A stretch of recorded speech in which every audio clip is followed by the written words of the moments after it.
그대로 반드시 누워서 어떤 요동도 없이 목을 졸린 것도 아니야. 뭐 맞아 죽은 것도 아니야. 피를 흘린 것도 아니야. 그럼 어떻게 죽냐 이 말이에요.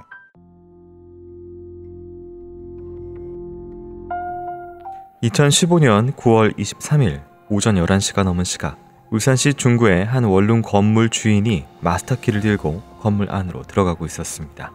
조금 전 한 남성의 다급한 전화를 받았기 때문입니다. 그는 원룸 세입자의 남자친구로 여자친구가 연락이 되지 않는다며 걱정하고 있었습니다. 당시 원룸 주인의 말로는 세입자의 남자친구가 원룸에 몇 번 드나드는 것을 봐서 비밀번호를 알고 있을 거라고 생각했는데 비밀번호가 바뀌어서 문이 열리지 않는다면서 문을 좀 열어달라고 전화가 왔다는 겁니다.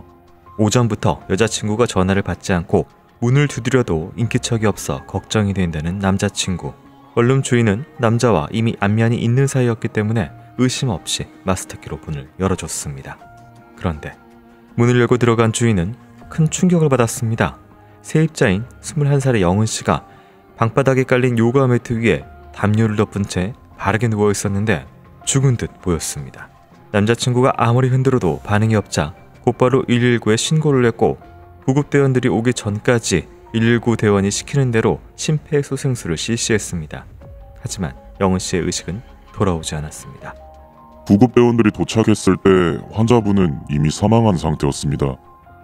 체온도 28.5도로 떨어져서 피부가 차가운 상태였고 치명성 시반과 시대 강직이 관찰됐습니다.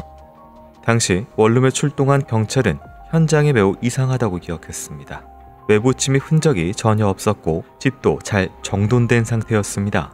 사망한 영은씨의 몸에는 흉기나 둔기에 의한 외상이나 방어흔 등 상흔들이 전혀 없었고 목을 졸린 흔적도 없었습니다.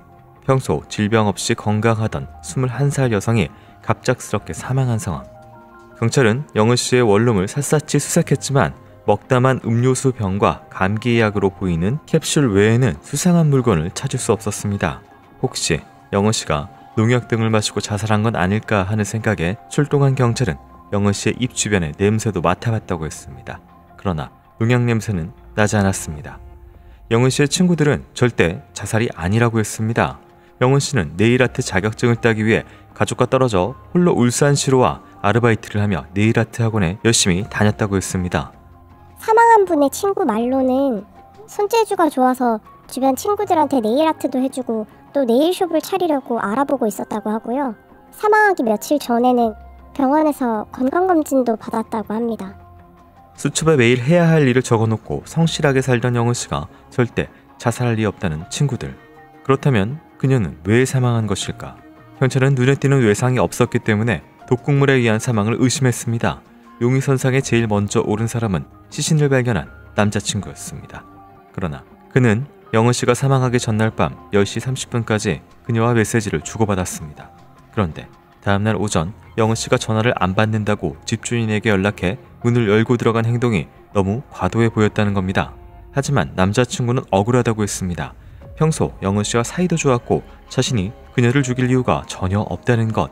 게다가 오전에 영은씨 원룸에 들어갔을 때 누군가 도락 비밀번호를 받거나 문을 열지 못했다며 비밀번호를 바꾼 사람이 의심스럽다고 했습니다. 저도 전화를 받고 영은이 집에 찾아간 겁니다. 영은이가 전화를 안 받는다고 하면서 가서 괜찮은지 확인을 해달라고 했어요, 저한테. 그래서 저는 의심스럽습니다. 남자친구는 자신이 빠져나가기 위해서 남을 음해하는 것일까, 아니면 진실을 말하고 있는 것일까, 이때는 아직 알지 못했습니다. 그녀 주변에 연달아 벌어지고 있는 의문의 죽음 행렬을.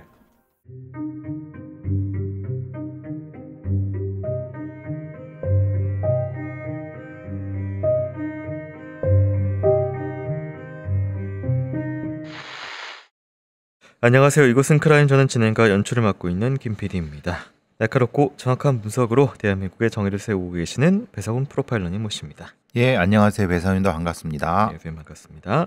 힐링의 철학, 힐로소피. 우리 몸은 우리가 챙겨요? 네, 오늘 준비한 사건은 2015년 9월 울산광역시에서 발생한 사건입니다. 21살의 영은씨가 원룸에서 사망한 채 발견되면서 사건이 세상에 알려졌는데요. 평상시에는 건강했다, 또 열심히 살아갔다, 뭐 이런 이야기들이 있었고 시신 발견 당시의 체온이 28.5도로 떨어져 있었다고 합니다. 9월 23일이었고요. 시체 강직, 침용성 시반이 있었다고 했고요. 그리고 누워있는 모습 뭐 이런 것들이 있었는데요. 무엇을 알 수가 있었을까요? 21살의 여성이 아주 젊고 활력이 있는 분이에요. 어르신들은 좀 있다 돌아가실 수 있죠. 근데 우리가 20대 젊은 사람이 자다가 죽는 경우가 얼마나 될까요? 그럴 일은 거의 없다는 거예요. 왜냐하면 가장 문제가 되는 건 심장인데 이 사람 같은 경우는 흡연도 안 하고 술 문제도 없는 상태고 다른 약물을 정기적으로 복용하는 것도 아닌 상태에서 근데 문제는 그대로 반드시 누워서 어떤 요동도 없이 그래서 그대로 시체 강직이 일어나고 치민성 시반이라고 하는 말하자면 저게 그대로 가라앉아서 죽었다는 거예요. 그게 28점 체온이니까 상당 10시간 이상 그대로 있었다는 거예요. 그럼 어떻게 죽냐 이 말이에요. 말하자면은 목을 졸린 것도 아니야. 뭐 맞아 죽은 것도 아니야. 피를 흘린 것도 아니야.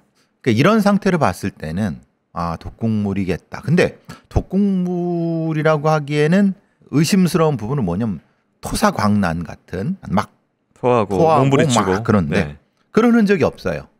그러면은 이게 독극물을 입으로부터 흡입해서 여기서부터 뭔가가 반응이 일어나는 게 아니라 네. 안쪽으로 보호 상태로 들어간 상태에서 캡슐 같은 거. 그렇죠. 뭐가 됐든 네. 그래도 웃긴 건 뭐냐면 위나 이런 데 장이 이게 무너지거나 통증이 오면 막 뭘 할 거란 말이에요. 네. 근데 왜 없을까? 그러니까 아니면 없는 게 아니라 실제로는 있었는데 그 구급대원들이나 아니죠. 이 발견한 사람이 약간 그 부분을 놓친 건가? 근데 그러기에는 사실은 두 사람이 봤다는 얘기예요. 이게 어쨌든 죽으면 신체가 정지하기 때문에 네. 죽기 직전까지 뭔가 몸에 몸부림이나 이런 것들이 있었다고 치더라도 그거를 그럼 정리를 이렇게 바르게 해놨다라고 혹시 스테이징의 가능성은 없을까요? 그렇죠. 그래서 제가 말씀드리는 게 뭔가 있었다. 그리고 죽는 과정을 봤거나 보고 있었거나 아니면 죽은 후에 시체 강직이 오기 전에 뭔가 이렇게 다시 정리하러 누가 들어왔거나 네. 이래야지 이게 맞는 거다. 이렇게 너무 정갈한 상태의 죽음이라는 것은 만약에 누군가 이걸 원했다고 하면 이거는 소위 오버액션이다. 자신의 어떤 행위가 이 사람의 죽음에 어떤 아이디어라든가 어떤 증거를 줄까봐 두려워서 돌아가신 분이 과잉되게 단정하다라고 볼 수 있다는 거예요. 네. 지금 이 상황은. 또 특이했던 부분이 이게 비번이 남자친구 같은 경우에 저 첫 용의자였는데 발견자니까 늘 왔다 갔다 해서 주인도 알고 있는 상황 정도의 그건 뭐 그럼 당연히 비번도 알고 있을 텐데 비번이 그때 바뀌어서 문을 못 열어서 마스터키로 한 거거든요. 만약에 그랬다고 하면은 이 남자친구가 용의자라고 하면은 아니 어떤 뭐 행위를 했다고 하면 이렇게 할 필요는 없죠. 그랬다고 하면 감정적인 뭐가 있거나 아니면 경제적인 어떤 이유가 있어야 되는데 네. 경제적인 이유, 감정적인 이유가 다 없는 상태에서 남자친구가 제일 먼저 했다고 발견했다고 의심하는 건 조금 무리가 있을 수 있죠. 네. 그러니까 그러면 번호가 바뀐 것이 진짜 맞는지를 확인해 봐야 되는 거예요. 진실인지 아닌지만 확인하면 이 남자친구는 여기서 벗어날 수가 있죠. 번호를 바꿨다는 행위가 이제 본인이 예를 들어서 이게 지금 어쨌든 저희는 자살로 보기에는 좀 너무 단정해서 타살로 혐의점을 두고 있는데 그렇다면 범인이 있을 테고 이 번호는 그러면 이제 범인이 굳이 바꿨다라는 건가요? 그건 늦게 발견되라. 스테이징 오버액션이죠. 그러니까 그건 왜 그럴까? 이 죽은 사람이 되도록이면 오랫동안 발견되지 않고 발견되더라도 자신과 이 통제하는 형태로 발견되길 바라는. 네. 그러니까 번호를 바꾸는 거죠. 스테이징이 그렸던 어떤 그림대로 마지막에 발견되기 원했기 때문에 이 상태로 네. 번호를 바꾸고. 네. 그러니까 번호를 바꾸게 되면 실제로는 열 수 있는 방법이 없죠. 네. 자기밖에 없잖아요.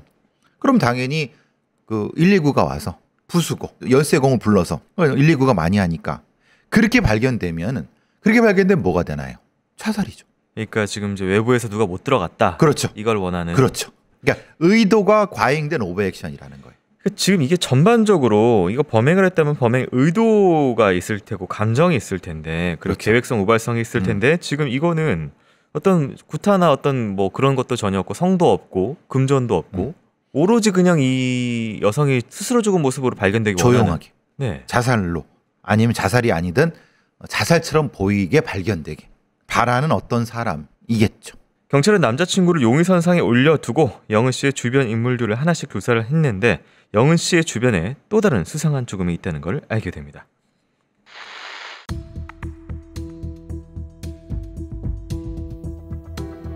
경찰은 영은 씨가 사망하기 약 4개월 전 그녀와 아주 가까운 남성이 영은 씨처럼 급사했다는 사실을 알게 됐습니다.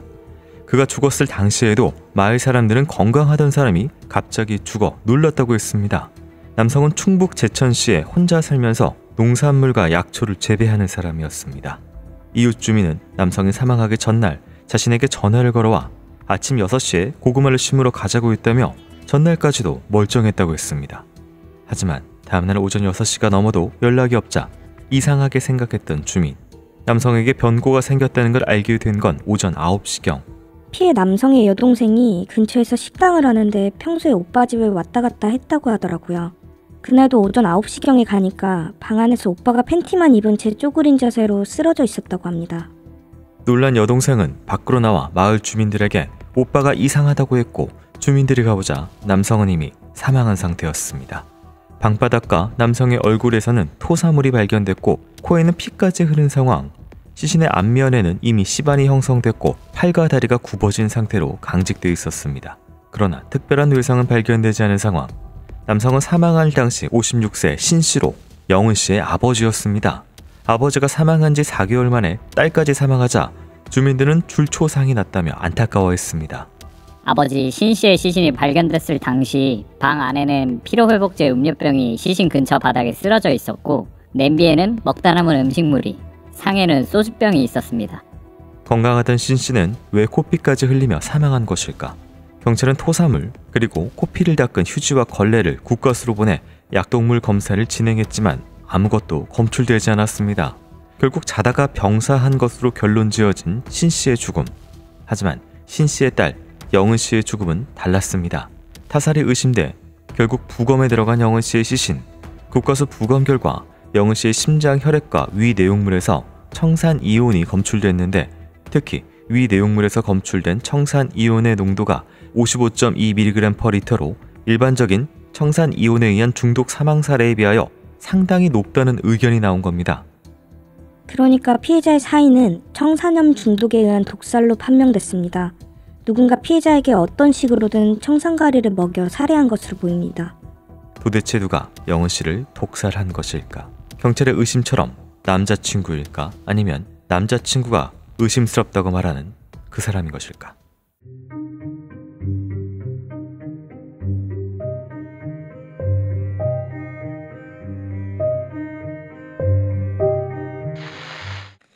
네, 영은 씨의 아버지도 4개월 전에 좀 의심스러운 사망을 했었고요. 영은 씨 같은 경우에는 아버지와 달리 몸속에서 검출된 약물이 있습니다. 청산 이온이라고 하는 건데 이것이 어떤 것이고 이 농도 그리고 이런 자세, 아버지와의 차이점 이런 것들을 통해서 뭘 알 수가 있을까요? 우리가 뭐 어쨌든 청산가리라고 하지만 뭐 정확히 말하면 가리라고 하는 건 일본 말입니다. 가리. 네.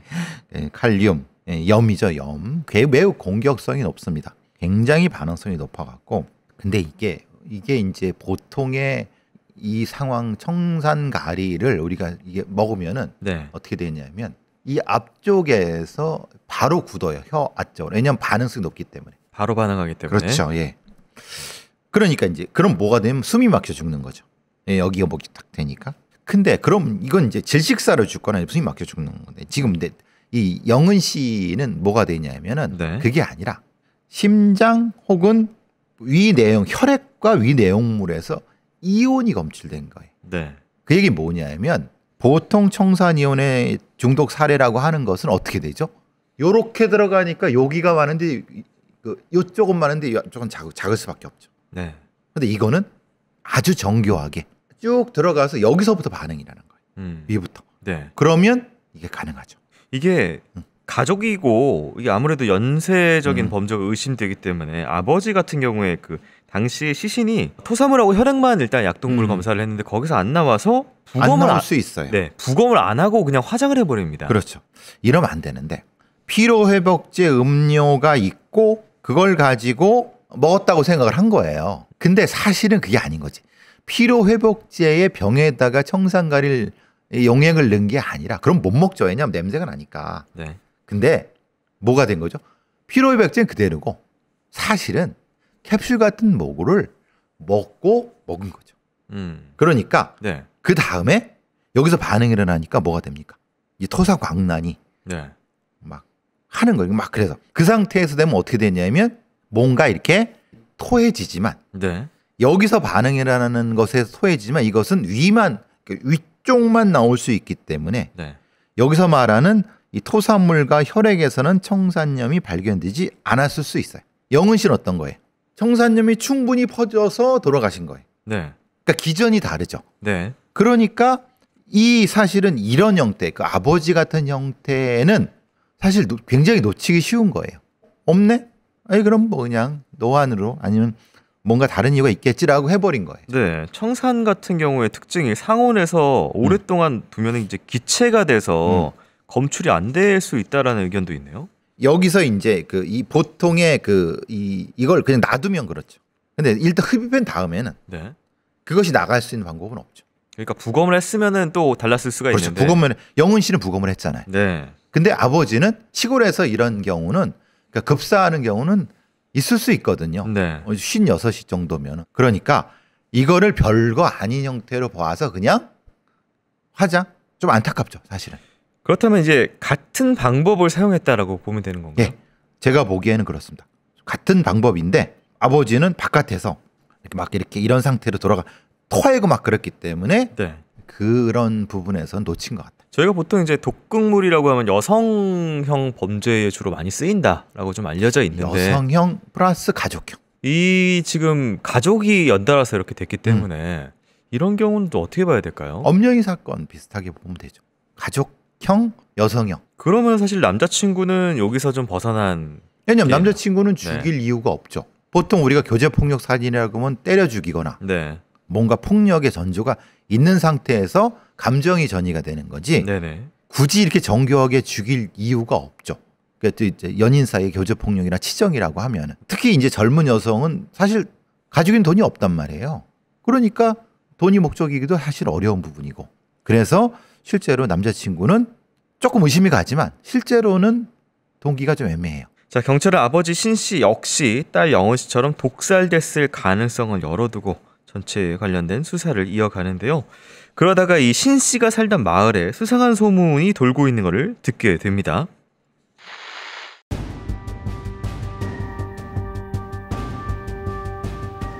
마을 주민은 신 씨의 딸이 독살당했고 신 씨의 죽음 역시 의심스럽다는 경찰의 이야기를 듣자 조심스럽게 이런 말을 꺼냈습니다. 신 씨가 사망하고 3일 후 아들이 금은방에 가서 금팔찌 30돈과 금목걸이 30돈을 샀다는 겁니다. 당시 주민은 아무리 어리고 철이 없어도 부모가 돌아가셨는데 이해가 가지 않는다고 말했습니다. 하지만 의아한 점이 있었습니다. 경찰 조사에 따르면 아버지가 사망할 당시 아들 신 씨는 특별한 돈벌이가 없었습니다. 아들 신 씨는 수년 전 중고 휴대전화 판매업을 하다가 그만둔 이후 별다른 직업 없이 친구들과 사무실을 빌려 인터넷 게임을 하거나 기타 업무를 하며 생활해 수입이 많지 않았습니다. 25살의 신 씨는 20살의 아내와 4살 아들의 생계를 책임지고 있어서 매우 어려운 형편이었습니다. 그렇다면 그는 어떻게 60돈의 금부츠를 구입했던 것일까? 놀랍게도 신 씨의 돈의 출처는 사망한 아버지의 보험금이었습니다. 아버지가 사망하고 다음 날 아들은 사망보험금을 신청해 7천만 원을 받았습니다. 그리고 그 중에서 1,000만 원을 동생인 영은 씨에게 주고 나머지 6천만 원은 자신의 채무를 변제하거나 생활비 그리고 온라인 도박 자금으로 썼습니다.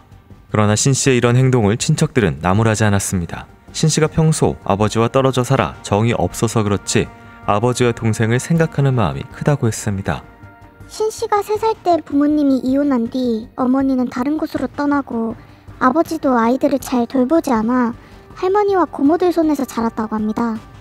고모와 신 씨의 친구들은 신 씨가 여동생을 끔찍히 아낀다고 했습니다. 울산에서 혼자 사는 동생에게 내가 먹여 살릴 테니 제천으로 와라. 네일숍을 차려주겠다며 늘 동생을 챙겼다고 했습니다. 그런데 사건을 조사하던 경찰은 아들 신 씨의 지인에게서 놀라운 진술을 들었습니다. 금 세공업자로 일하는 민 씨라는 사람이 신 씨에게 청산가리를 팔았다고 진술한 것입니다.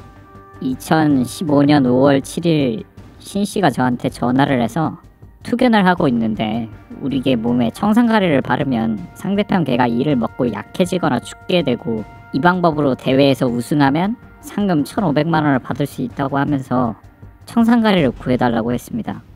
민 씨는 약 2리터짜리 흰색 통에 약 700에서 800mg의 청산가리를 넣어 20만 원에 신 씨에게 팔았고 이후 청산가리보다 더 센 약을 구해달라는 신 씨의 부탁에 염화 제2수은도 팔았다고 했습니다. 염화 제2수은은 흡입하거나 피부에 닿아도 화상을 입힐 수 있고 섭취할 경우 사망할 수 있는 치명적인 독극물. 아들은 정말 투견으로 돈을 벌기 위해 이런 독극물이 필요했던 것일까? 그러나 조사 결과 신 씨는 투견용 개를 소유하고 있지도 않았고 참가한다는 투견대회에 관하여 구체적인 설명도 하지 못했습니다. 게다가 처음 범인으로 의심받았던 영은 씨의 남자친구가 의심스럽다고 지목한 인물도 영은 씨의 오빠 신 씨였던 겁니다.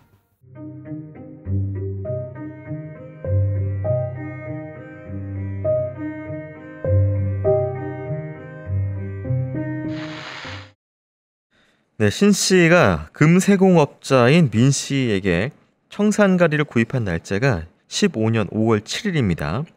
그리고 신 씨 아버지가 사망한 날은 5월 21일이었고요. 그리고 이제 바로 다음 날 신 씨가 아버지 사망 보험금을 타서 금팔찌 금목걸이 60돈을 샀고요. 3개월이 지난 8월경 신 씨가 민 씨에게 염화제 2수은을 삽니다. 그리고 한 달 뒤인 9월 22일 밤에 동생 영은 씨가 청산염 중독으로 사망을 합니다. 시일이 굉장히 좀 딱 붙어 있죠. 네, 구입일과 사망일이요. 우리가 보통 금세공업자 청산가리는 이제 귀금속을 세공하는 닦는데 그 청산가리가 그 쓰인다고 합니다. 실제로 이런 데서 구입은 가능한데 네. 미련하죠. 왜냐하면 노출이 다 되는 거기 때문에. 그런데 실제로 투견 부분에서 쓰이는 건 맞아요. 어디서 뭐 소설이나 아니면 어떤 뭐 인터넷에서 봤겠죠. 그러니까 이거는 사실은 어떻게 보면 되게 계획적으로 뭔가를 하려고 했는데 사실은 계획적이지 않은 거죠. 이런 어떤 화공약품이라는 것은 출처가 뻔합니다. 네. 어디 하늘에 떨어질 수가 없어요. 이거는. 예. 그러니까 이게 어쨌든 이제 아들 신 씨 같은 경우에는 이런 것들을 사서 뭔가 좀 계속 뭘 한 거죠. 만지작 해봤네요. 근데 그 한 건데 네. 하필 그 화공약품의 성분이 네. 영은 씨 몸에 나온 거예요. 이게 또 정황상 결정적일 수도 있는데요. 영은 씨 남자친구가 그날 오전에 전화를 받고 영은 씨 집에 가서 시신을 발견했다고 했는데 이 전화를 건 사람이 오빠예요. 오빠가 밤새 내가 너무 꿈자리가 안 좋았다. 동생이 좀 전화도 안 받는다. 네가 한번 좀 가서 확인해 줘라. 라고 이렇게 했는데 쥐가 가면 되지. 네. 근데 자기는 제천에 있었다는 거잖아요. 이거는 어떤 의도일까? 이게 뭐 그러니까 발견을 해라? 그렇죠. 발견을 해라. 근데 사실 그 과정에서 뭘 했냐면은 문이 잠겨 있었죠. 네, 비밀번호. 네, 지가 바꿔놨으니까. 그러니까 그러면 자연스럽게 119를 부른다는 생각을 했을 수 있죠. 네. 그럼 자연스럽게 119가 가면은 뭐 좀 어설프지만 알리바이가 그렇게 시나리오가 쓰여질 수 있는 것이 아닐까라는 생각이 돼요. 그럼 결국은 뭐 의심을 받든 뭐가 됐든 남자친구한테 이 이목이 쏠리는 건 맞잖아요. 9월 23일 날 오빠가 이 피해자 유족으로서 경찰 조사를 참고인 조사를 받습니다. 근데 그 당시에 경찰이 여동생이 사망한 부분에 대해서 의심이 가는 점 혹은 의문점이 없냐라고 물어보니까 일단 다른 사람에 의해서 죽었다는 생각을 저는 안 합니다 라고 얘기하면서 부검을 원하지 않습니다 라고 진술을 하거든요. 21살인 동생이 갑자기 자다가 죽었는데 그러니까 그래서 제가 과잉행동이라고 하는 게 그대로 논 이유가 네. 아마 제가 보기에는 급사처럼 보이거나 아니면 네. 그 상황에서 담요를 이렇게 눌렀을 수도 있다는 생각이 들어요. 추가적으로. 네, 추가적으로. 아니면 몸부림 못 치게요. 그렇죠. 그래야지 이게 성립이 되지 않을까 싶어요. 어쨌든 이상하잖아요. 이것도 CCTV가 당연히 이제 집 앞에 달려 있죠. 근데 이제 22일 날 전날입니다. 밤 8시 27분에 영은 씨가 오빠를 배웅하고 집으로 올라갑니다. 그러니까 그때 같이 있었다는 거죠. 오빠가 집 방에서. 근데 다음 날 남자친구가 발견될 때까지 또 출입한 사람이 없다라는 기록이 있어요. 그러니까 CCTV가 있고 네. 오빠는 가고 그때까지 아무것도 없는 거죠. 그러니까 이게 몇 가지 이상한 점이 있습니다. 도어락 비밀번호를 그렇다면 언제 바꿀 수 그러니까요. 있었을까라고 하는 부분하고 그러니까 이거는 제가 보기에는 CCTV에 사각지대가 있을 거라는 생각이 들어요. 뭐 그런 케이스도 충분히 많이 있기 때문에 그렇죠. 예. 네네. 정말 24살 신 씨가 보험금 때문에 아버지와 여동생까지 살해했을지 다른 용의자 없었는지 이후 수사 상황 듣고 들어가겠습니다.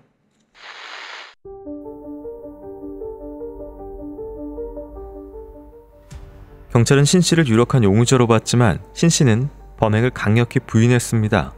아버지와 평소 왕래를 잘 하지도 않았고 아버지가 사망하기 전날에 자신은 집에 있었다고 했습니다. 경찰은 알리바이 확인을 위해 당시 신 씨의 휴대전화 기지국 위치를 추적했습니다. 그 결과 아버지가 사망하기 전날 아버지의 집 부근에서 신 씨가 휴대전화로 통화를 한 기록이 나왔습니다. 오후 4시쯤 넘어서 그리고 밤 9시 40분경에 두 차례 통화한 기록이 있는데 모두 신 씨가 청산가리를 산 사람 민 씨와 전화한 기록이었습니다. 그렇다면 신 씨는 민 씨와 어떤 내용으로 통화를 한 것일까? 신 씨가 저에게 전화를 해서 청산가리를 사람이 먹으면 어떻게 되는지, 사람이 어느 정도 먹어야 죽는지, 음식물이나 음료수에 타면 표시가 나는지 같은 걸 물었습니다.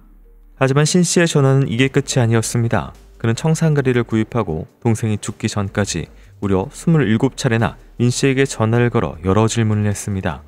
동생이 사망하기 약 2주 전인 9월 8일경에는 민 씨를 직접 찾아가 이런 질문도 했습니다. 약국에서 파는 그 마이신 캡슐을 사서 안에 내용물을 빼고 청산가리를 빻아 넣어서 걔들한테 주면은 걔들은 아무것도 모르고 먹겠죠? 민 씨와 신 씨의 친구들은 신 씨의 이런 행동을 보고 단지 독극물에 관심이 많고 호기심이 강한 사람이라고 생각했습니다. 신 씨와 사무실에 같이 있었던 친구들도 그가 청산가리 등 독극물을 사무실에 보관했지만 개의치 않았습니다. 신 씨의 휴대폰에는 이런 검색 기록이 가득했습니다. 청산가리 위험성, 청산가리 얼마 먹으면 죽나요? 청산가리 먹으면 고통스러운지 등이었습니다. 신 씨의 친구들에 의하면 신 씨가 실제 개에게 청산가리를 먹여보고 반응을 보았으며 물과 음식물, 소주, 여러 음료 등에 청산가리를 섞어 냄새가 나는지 색깔로 표시가 나는지 등에 대해 연구를 했다고 했습니다.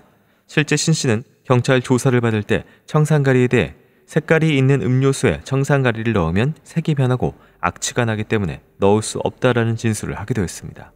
사망한 여동생 방에서 발견된 음료수와 위장장애약 캡슐 등에서는 청산가리가 발견되지 않았습니다. 이는 모두 신 씨가 여동생 사망 전날 여동생에게 먹으라고 준 것들입니다. 그런데 신 씨는 경찰 조사에서 자신이 동생에게 준 캡슐은 흰색 캡슐이라고 했는데 현장 수색에서 흰색 캡슐은 발견되지 않았습니다. 이에 경찰은 신 씨가 흰 캡슐에 청산가리를 넣어 동생에게 줬고 이를 소화제로 알고 먹은 영은 씨가 사망한 것으로 봤지만 신 씨는 이렇게 주장했습니다. 저는 같이 저녁을 먹고 나서 소화가 되지 않는다는 동생한테 약국에서 산 소화제 2봉지하고 제가 갖고 있던 소화제 캡슐 2알을 줬을 뿐이고 청산가리 캡슐은 만들지 않았습니다. 그리고 제가 준 흰색 캡슐은 동생 유품 정리할 때 제가 발견해서 가지고 왔습니다. 연달아 가족을 잃어 비참하다는 25살의 청년은 자신은 너무 억울한 누명을 썼다고 항변하고 있었습니다. 그런데 신 씨는 동생이 사망하기 4일 전 동생에게 연락해 음주 교통사고를 냈는데 상대방이 합의금을 요구한다. 안 주면 경찰에 신고한다고 했다며 동생에게 대출을 받게 만들어 1,000만 원을 송금받았습니다.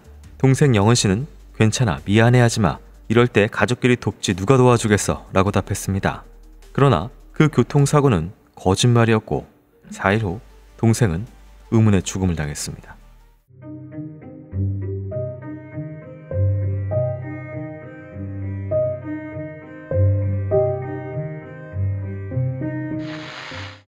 네, 앞서서 여러 가지 독극물을 구매했던 이력이 있는데 연구를 했네요.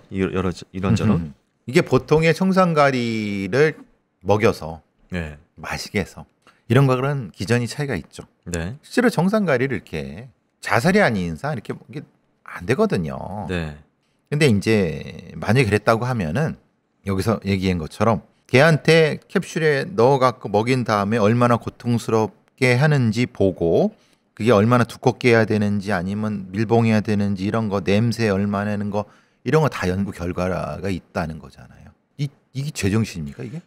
이거 마치 그러니까 특히나 개에게 실험해보고 이런 부분 때문에 뭐 사이코패스 생각도 좀 나고 약간 좀 정상인이 이거를 이렇게 가족들 죽이기 위해서 연구를 한다고? 동생을 끔찍하게 여긴다고 했어요. 그런데 정작 청산가리 캡슐로 실험을 하고 그거를 실행했다고 보여져요. 그러니까 사이코패스 아니죠. 오히려 소시오패스에 가깝죠. 음식물이나 음료수에 담은 표시가 나는지 그거를 전문가인 민 씨한테 네. 계속 자문을 거뒀어요. 이게 미련한 거죠. 네. 증거가 남잖아요. 기본적으로 좀 약간 멍청한 것 같긴 합니다. 그런데 잔혹하죠. 네. 그래서 소시오패스라는 거예요. 목적을 위해서는 수단 방법 안 가리고 그리고 조금만 시간 지났으면 민 씨도 죽였을걸요. 주작이라 알고 있으니까. 이게 뭐 동기로 경찰이 보는 부분인데 보험금 관련돼서 신 씨가 사건 1년 전부터 온라인 불법 도박에 굉장히 빠졌습니다. 바카라, 뭐 토토 이런 데 재산을 다 탕진했는데 9개월 동안에 온라인 도박에 3억을 날립니다. 여기에는 자신이 대출받은 돈, 그리고 여동생 명의로 대출받은 5,600만 원까지 포함되어 있는 돈이고요. 여동생을 탈탈 털어먹은 거예요. 네. 완전 인간 말종이죠. 그러던 중에 신 씨 아내가 당시 주거지인 아파트 2층 베란다에서 물건을 꺼내다 베란다 밖으로 떨어져서 중상을 입고 후유장애가 남습니다. 이때 보험금이 나와요. 7,500만 원이 나옵니다. 이게 사고일까요? 저도 이게 너무 의심스러운데 당시 아내에게 3천만 원이 나왔다고 거짓말하고 아내에게 또 그중에서 1,000만 원을 주고 나머지는 빚 갚거나 또 그 도박을 씁니다. 그리고 아버지 사망 한 달 전에 신 씨가 보험회사에 아버지 보험에 대해서 문의한 기록이 나옵니다. 그러니까 지금 겉으로 보기에는 뭐 별거 아닌 어떤 놈 같지만 실제로 이 놈은 수억 원과 관련된 네. 보험 살인범은 명확한 거예요. 네. 네. 신 씨 아버지 사망 후에 신 씨가 보험금을 받은 이유는 사망 시 보험 수익자가 법정 상속인이었기 때문에 이혼한 전처는 안 되고요. 빠지고요. 자녀가 당연히 되기 때문에 당연히 수익자가 됐고요. 신 씨의 여동생도 보험을 하나 들어놨습니다. 일반 사망 시 보험금 1억, 재해 사망 시 2억이 나오는 보험이었는데요. 동생의 보험 수익자 역시 법정 상속인인데 동생 사망 후에 신 씨가 보험금을 타려고 합니다. 시도합니다. 그러지 못했어요. 왜냐하면은 부모가 이혼을 했어도 자녀와 이혼한 부모의 법적 관계가 끊어진 것이 아니기 때문에 집을 나간 엄마가 법적 상속인이 됩니다. 알고 보니까 못 받은 거예요, 이 돈을. 그러니까 왜 미련한 거죠. 네. 그러니까 이렇게 생각한 거예요. 아, 아버지가 죽으면 내가 받는구나. 네. 아, 그러니까 당연히 동생이 죽어도 내가 받겠지. 여기 알아보지도 않고. 아버지와 자기는 1촌이고 동생과 자기는 2촌이거든요. 동생이 죽으면 1촌인 엄마한테 가는 거지. 왜냐 아버지는 돌아가셨기 때문에. 네. 그러니까 이걸 몰랐다는 거예요. 이게 사실은 또 하나의 화근이 된 거죠. 그리고 나서 이 사실을 알고 집을 나간 친모를 찾아서 연락을 합니다. 그 여자한테 10원도 못 준다 그러면서 찾아가서 죽여버린다. 이렇게 얘기를 하면서 그때 캡슐을 삽니다. 그리고 내용물을 버리고 청산가리를 집어넣는 걸 친구들이 봅니다. 그러니까 이게 미련한 새끼라니까요. 아니면은 이게 범행이 진행되면서 자신의 범행에 과잉되는 상황 때문에 이것이 자기 행동 자체를 통제하지 못하는 상황에 있을 거라고 생각해요. 그래서 얘는 네. 전형적인 바보 같은 소시오패스. 그러니까 요 단계가 지나면 지정적 소시오패스로 바뀌게 되겠죠. 어쨌든 어머니에 대해서 이 청산가리를 제조하는 걸 봤기 때문에 검경은 이거 살인미수로 또 보고 또 한 부분이 있습니다. 똑같이 그러면 아버지나 여동생한테도 했을 거라고 경찰은 당연히 생각하는 거죠. 또 살인미수로 본 게 있는데요. 아버지가 사망하기 일주일 전에 신 씨의 처가 감기에 걸려서 액상 감기약을 먹고 있습니다. 근데 신 씨가 컵에다가 액상 감기약을 따라서 아내에게 먹으라고 말하고 집을 나갑니다. 근데 아내가 이걸 입에 넣는 순간 뭔가 염색약 냄새가 났다고 본인이 얘기해요. 바로 싱크대에 뱉고 백색의 결정체 가루가 그 안에 있는 걸 목격을 합니다. 그래서 이후 신 씨의 옷에서 아내가 똑같은 그 백색의 결정체를 찾아서 그 이후에 또 얼마 뒤에는 신 씨가 종이컵에 따라 놓은 콜라에 녹색물이 들어있었는데 아내가 냄새 맡아보고 또 염색약 냄새가 났다고 합니다. 그래서 아내가 신 씨에게 이거 뭐냐라고 사진 찍어서 얘기하니까 나한테 약 탄 거냐라고 물으니까 아니다. 콜라, 술, 감기약 뭐 이렇게 얘기를 했다고 해요. 그러니까 완전히 눈이 뒤집힌 거죠. 이 새끼는. 마누라도 안 보이는 거예요. 한번 성공을 하고 나니까. 그러니까 아버지 그때 부검 안 한 게 그렇죠. 그게 계기가 된 거예요. 트리거가 된 거죠. 네. 돈 나오는구나. 그렇죠. 아내가 사망했을 경우에는 5억을 받는 보험 4개를 지금 이제 3억 이상에 빚지고 있는 놈이 이걸 드러났어요.